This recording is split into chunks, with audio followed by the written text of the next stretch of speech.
caught on the feed there. Ask almost any U.S. farmer and they'll agree. Their job isn't about making a lot of money. I'm blind in one half of my eye, my back's gone. I've been doing this since I've been 14 out of love, right? And will never be a rich person and will continue no matter what. Yeah, that's oystering.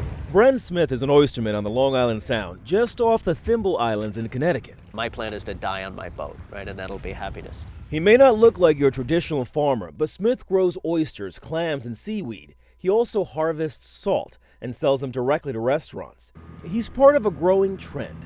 29% of all U.S. farmers sell their wares directly to customers through farmers markets and CSAs, or community-supported agriculture, as well as to restaurants. The latest industry estimates value local food sales at $7 billion and growing. While the farm-to-table movement has brought a slew of new customers to farmers like Bren, sales volumes are often too low to translate into living wages, and profit margins are slim. Big wave, hold on. Say an oyster sells for, say, 55, 60, 70 cents a piece, and then in New York City at some of the best restaurants, it's sold for $2.80, $3.10 a piece. That is a lot of markup that isn't going to the farmer, when the farmer has all the risk.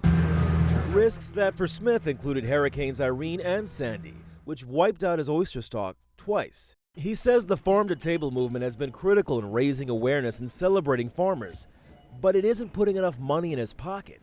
Problem is, restaurants are on a tight margin as well. The rule of thumb with chefs is you keep your food cost to 30% of the plate. Right? That is not much money. But if we're stuck to that 30%, as farmers, it's really just, it's going to be continually a beggar's game. Maybe that 30% on the center of the plate is a model we need to rethink as business people. One of Smith's clients, Jason Sobosinski. He's chef and owner of Cassius Fromagerie, a restaurant and cheese shop that specializes in local, fresh, organic foods. He and Smith have developed an important relationship over the years. I helped him put together a meal that he used to propose to his fiancée.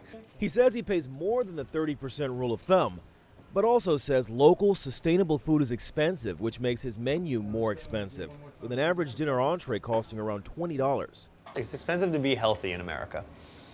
It's expensive to have health care if you don't have a lot of money. It's expensive to eat well if you don't have a lot of money. Even though farms are declining overall in the U.S., 1 out of every 5 farmers is new to the business, and young people in their late 20s and early 30s are being drawn to farming, attracted by the farm-to-table movement.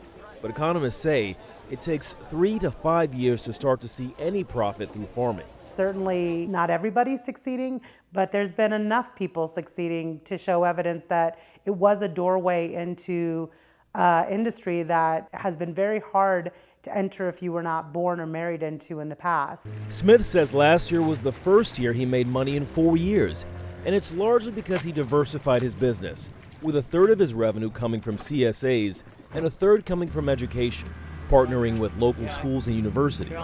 I really want to celebrate the first stage of the food movement. Who would have guessed that food would be a centerpiece in the national debate and discussion? It's now time for sort of a food 2.0. Duarte Geraldino, Al Jazeera.